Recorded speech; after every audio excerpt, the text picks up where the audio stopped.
listen to this video, take 10 minutes out of your life, go look in the mirror, look yourself deep in the eyes, look at yourself, and decide, are you a fucking loser? Because if you're a fucking loser, you can go read and watch a bunch of shit about motivation to try and convince yourself to do a little bit of work. Or are you a winner? Because if you're a winner, you don't give a fuck how you feel. Work needs doing and it must be done. I don't believe there's a person on the planet who pays attention, tries their best, is never lazy, is on time, works hard, has a mentor, and is giving it his all, who isn't rich. I don't believe it. I think that if you do all those things, you're rich. And if you don't have any money, you're missing one of those key elements. Now, you can fool yourself and you can fool everyone else and you can pretend you're doing them, but if you're truly honest with yourself, am I finding people who are trying to teach me what I want to know, and am I trying my best? And the answer is fucking no every time. Feeling depressed is real. Yeah. Depression as a disease, I do not subscribe to. The idea, I believe, that if you feel depressed, something is depressing you, and you should try your best to fix it. You should take control of your life and do your best to fix it. The idea, but they don't say that. They don't talk that. They say depression like it's this magic thing that comes out the sky and it gets in your brain. You're sad no matter what. There's nothing you can do about it, and you need to only take pills. And I think that's a very bad way to look at the world, and that's a bad idea to subscribe to. And if you start to feel depressed, let's say your girl leaves you and you start to feel depressed, but you believe in the idea of depression, you're now going to start diagnosing yourself as clinically depressed, self-hypnosing yourself into hypnotizing yourself into being clinically depressed, and it's amazing how you can speak things into existence. I cannot become depressed because I don't believe in it. The best option, the best thing to do is still to get up, be an adult, control your emotions, be stoic, and do the things you're supposed to do day after day. Laying in bed and doing nothing is never going to be the best option. The best option is still to go to the gym, to work hard, to run your business, to be successful. So it doesn't matter. We're talking about the different positions on the chessboard. But if the rules of the game remain the same, regardless of the position you're still trying to win, you still have to do the same things. So does it even matter at this point? If you come along and say he's depressed because of X, and he's depressed because of Y, and he's depressed because of Z, and the answer to all of them is still the same thing, then I don't give a fuck why you're depressed. All I know, what I will say as a matter of fact, is this world is hyper-competitive, especially as a man. Most men are walking through life and they don't realize that it's constant competition. I was driving here, even as I was driving here, I was looking out the window, and I was looking at all these people just walking around. One of them had a fucking croissant, one of them was dressed like a dickhead because it's London, he thinks he fucking looks cool, looks like a fucking moron. We've all seen them. Yeah, moron. Some of the dude just talking shit on the phone, some other guy with headphones in, waiting to be fucking murdered, wouldn't even hear it coming. And all these NPCs, I'm just looking at them going, do they realize they're in endless, constant competition? Every single pound they want, someone else wants. Every single girl they want, someone else wants. There are people like me out here. I will destroy, you could get all 30 of them in a room, and I will sit by myself and absolutely annihilate them in any single metric.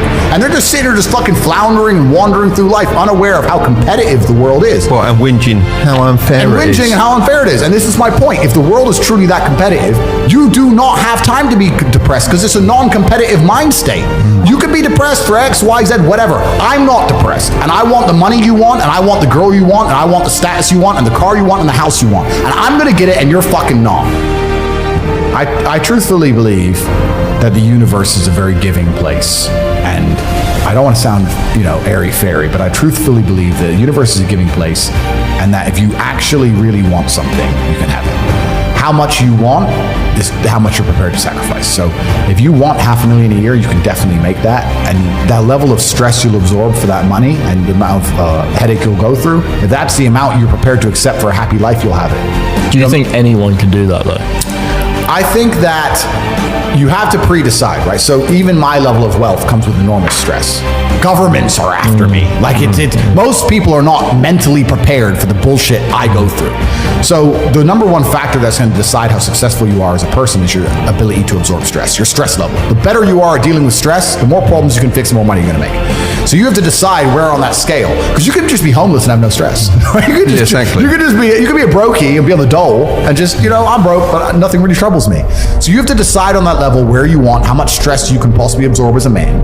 And then if you truly want that level, you're going to get it. I believe any man can make anything they want, depending. Any one of you here, I have no idea how much money you're making, but if you were to say, you know what, I'm throwing away my relationship, I'm throwing away my social life, and I'm going ham, I'm going nuts, and I don't care what they do to me, I'm gonna go and I'm gonna make it. You'd make a bunch of money, but there's a bunch of garbage that comes with it. So you have to decide, right? I sit here as a billionaire, and I sit and say, I will teach you how to make money online, anybody, 18 modern wealth creation methods, it's $49 a month, and I will teach you. And people will sit there in their brutal arrogance, and as a brokey, with no money, and go, Yeah, but can he really teach me? I have everything you've ever fucking dreamed of. I have all the money. You have nothing, and you're so arrogant that you believe you know more than me, or that you can do it without me, or that I don't know how to teach you. The arrogance of people is truly mind-bending. If you know so much, why are you broke? You obviously don't know. If I wanted to learn how to box, I wouldn't walk into a boxing gym, find a guy who can box, and go, yeah, you know, not bad, but can he really punch? Like, this is how people think when it comes to money. You guys are all successful enough. You can sit there and say, look, I do X, Y, Z. I have X, Y, Z. You don't have it. So do you want to learn how to play piano from the piano teacher, or do you want to sit there as an arrogant brokey? Most people are brutally arrogant, and you can sit there and you can try and help them, and they're just so arrogant. They think, oh, I can do it myself, or I'll work it out myself. I don't need help. And it's arrogance, and it keeps them at the bottom. Everything great that's happened to me in my life, someone taught me. I had a kickboxing coach. My dad was my chess coach. You get taught things. To sit there and think you're too good to learn, well, this is the problem. Most people are broke. Most people are broke because they're arrogant, bro. It's the truth. It's nothing to do with how stupid they are. They're just arrogant people. So if you love your family and you love your last name and you're proud of yourself, then you have a duty to be massively, monumentally successful, to show homage to your ancestors. I find it amazing there are people out here today who are going to sit and say, oh, I'm sad, I'm too depressed, I don't want to work hard. Do you understand that only 200 years ago, there were peasants out working a field, starving, surviving the Black Death, surviving the plague, struggling to exist just to reproduce, so that 200 years later, you can be the end of their bloodline, for you to sit on your ass and do fucking nothing.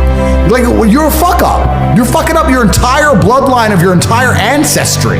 You owe these people things. They went through hell for you to exist. You have a debt. You have a duty to pay. You have to be the best possible version of yourself. And the same to God. God loves people who try. God loves people who work hard. It's amazing if you try your very best all the time, what God will give you. He'll give it to you, anything you want, if you actually try. Not convincing yourself you try, actually try. They're different things.